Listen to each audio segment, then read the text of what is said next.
Hey guys, HappyCattyCrypto here and welcome back to the channel. So we've been looking for utility tokens recently, and with everything kind of having its own market, there's a real common question at the moment, and it's why are meme coins moving and why are utility tokens not? Now, when it comes down to utility tokens, you guessed it, it's down to the actual utility they're providing. So as much as you'll get a new kind of coin on the scene, they're like, we're a utility token, we're going to introduce a DEX, we're going to introduce staking, we're going to introduce swaps.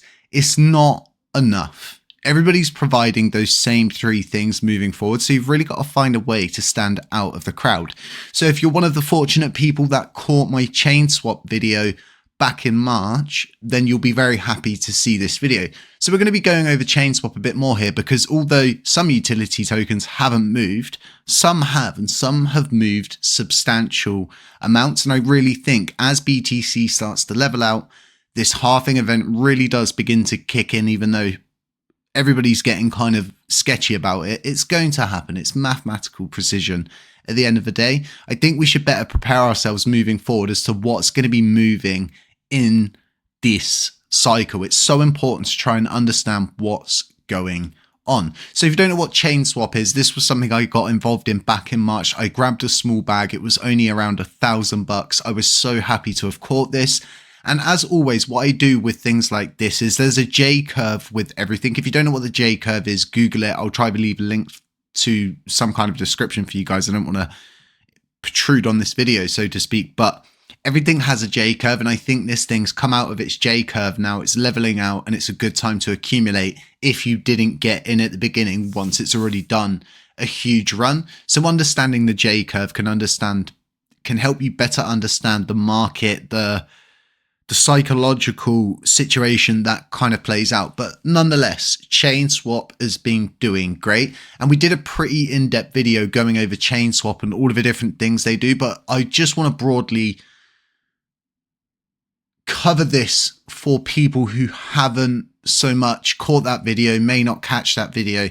I just want to give you an idea of really how big this thing is. And that's the thing about me giving you the broad kind of description, because in itself, the simple description of what this stuff is doing is very broad. So it's integrating Chainlink's cross-chain interoperability protocol, which is CCIP. We've talked a lot about this here on the channel. So ChainSwap unlocks secure and efficient cross-chain swaps through Chainlink CCIP. This innovative protocol boasts level 5 security for its decentralized network with an added risk management network, allowing for the seamless transfer of both data and tokens between blockchains. And honestly, it's effortless. And it has a very minimalist design, which I like even more with stuff like this. It needs to be simple, but it also needs to be effective and do more than what it says on the tin, in my opinion. And this really, really does. And you can see this has paid off, because when we were going through that very, very decent move upwards from BTC as it was pushing to 70k, coins like this begin to stand out because of the simple fact that they're used and utilized in this process. So what I do know is, from all of the sort of bits of information we've given before, is the percent that actually goes to the C-swap holders. So all of the fees that are generated from the swaps go back to you as a C-swap holder. I'm a C-swap holder, and that's around 25% revenue share to the top holders, and 75% goes to buyback and burns. And honestly, if you got in at the beginning, right, you had a chance of being one of those top holders. So at one point, I got a 25% share of it. It was really decent.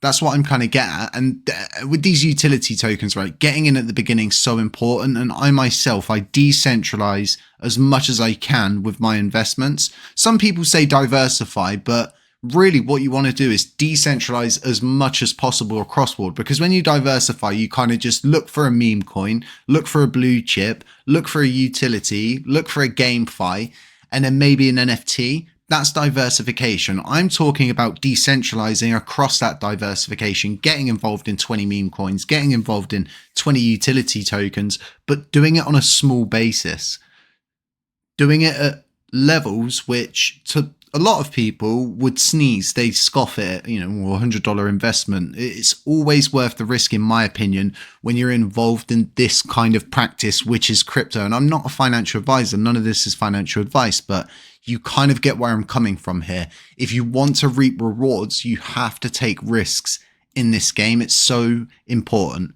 So the Circles cross-chain transfer protocol, which is CCTP. So this innovative protocol eliminates the need for complex conversions by facilitating direct USDC swaps between supported blockchains. CCTP prioritizes security by utilizing a reliable burn and mint mechanism, mitigating risks associated with traditional bridge hacks. Furthermore, CCTP streamlines transactions, minimizing processing times and fees, allowing users to swap USDC across chains efficiently and cost effectively. And for ETH, this works absolutely amazing. That's what I've been using it the most for. So as you can see, they've got 850 plus total wallets. The volume's really good and they're getting a lot of daily trades. And this is what sets everything aside, is when the utilization is actually there. Okay, you've built a utility, but are people utilizing it? It's such an important point to take into account with these things. So let's quickly breeze over to the app here. So when you go onto that landing page, you're going to be able to get everything once you click into the app. You can get docs, you can get support, you can find out all of the different things that you need to find out. And like I was saying, right, you can jump between so many chains when it comes down to C-swap. So this is all avoiding the typical risks of a bridge hack, like they were saying with that burn to mint whole mechanism. This is a really good mechanism that's being utilized in a lot of different places, and Luna itself utilized that before the crash. That's how Luna and UST handled the mechanism between the market maker, so to speak. But like I was saying, people are starting to use and utilize this stuff, and ETH's becoming very hot.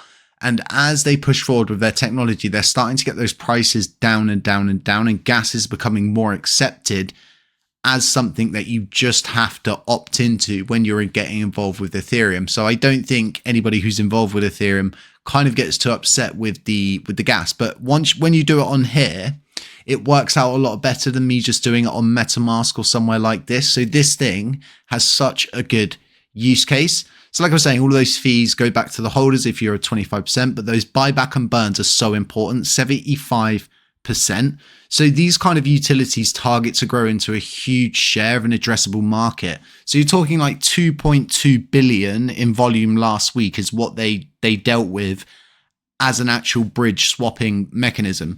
So you know that them being listed on Ethereum, Base, Arbitrum, Avalanche, Optimism, Polygon, that's insane. Yeah, that's 2.2 in volume. That's like 25 billion just last week. So even capturing 1% of that volume weekly would be millions of buybacks and burns. So once again, this is something that has really helped push C-Swap as a token. And I think they've done it quite smart the way they've constructed this thing, and it's paying off. So they've hired more people, and that's something I'm starting to keep an eye on, is how much the team's expanding as they're getting bigger. Okay, you're getting bigger, you need to aim to be bigger. So are you actually expanding your developer workforce? And they've expanded to 12 developers, and this is going to allow them to push updates much faster. Around 15,000 token holders, and the market cap's currently at 80 million. And I got involved in this in March. So what I'm going to do now is bring the chart up for you guys so you can see what I'm going on about here, and we can take a look at how the price did throughout that decent run that we just had. So let me bring this screen away. Let me bring this screen up. There you go. Lovely. So as you can see, where this circle is, right, is the 11th of March. That's when I posted the video about all of this. We spoke about CCIP. We went into the C-swap. We covered the token, and we showed you this was possibly something that was going to move. So I grabbed in this range, okay?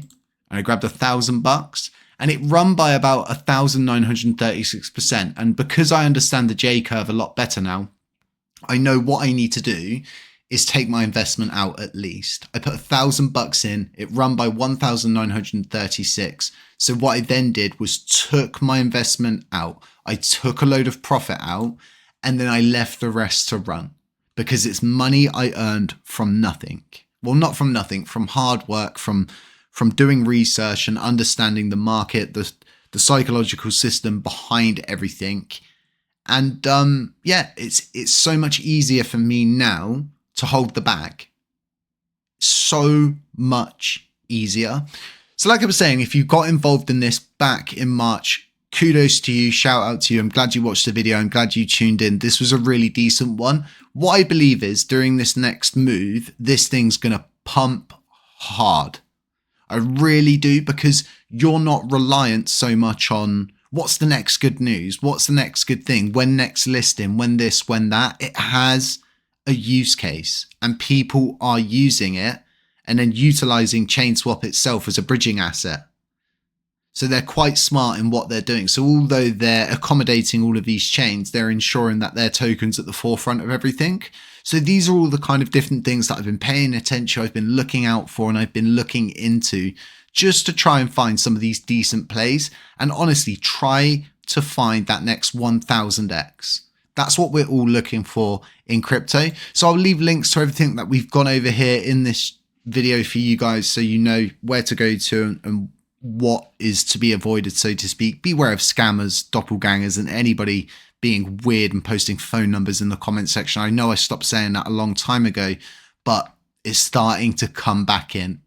So just be careful, trade safe, guys. It's so important moving forward. Has anybody watched Monkey Man recently? If you're new here, let me know. If you've been here the whole time, let me know if you've watched Monkey Man. Let me know what coffee beans you're sipping on, let me know what drinks you're drinking on. And other than that, guys, just stay safe, stay humble, stay aware. And as always, I'll catch you in the next one.